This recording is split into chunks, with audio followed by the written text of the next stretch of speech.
For nearly a week, a 92-year-old Appleton man was struggling trying to figure out what would compel someone to steal his little red wagon from his front yard. The wagon has been returned, and NBC 26's Eric Crest has the details. It was just last week when Armin Barth was wrapping up some yard work. But when his wife called him in for dinner, he left his little old red wagon near the curb. I would say about 1960 is when I got the wagon. After dinner, Armin planned on finishing up in the yard, but his old reliable helper was nowhere to be found. I had a rough time all week, contending with what he was going through.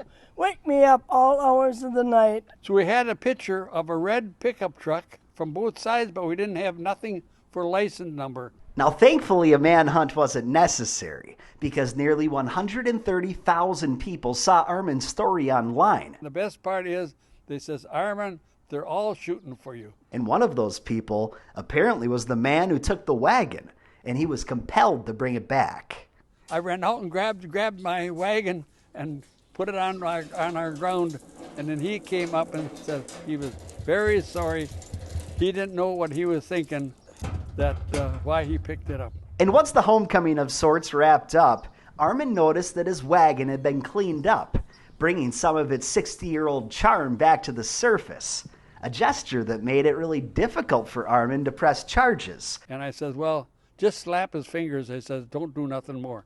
All in all, this was a lesson learned for the Barths, a lesson about not leaving anything of value in your yard, at least if you value your sleep. He says, now I can go to bed to sleep.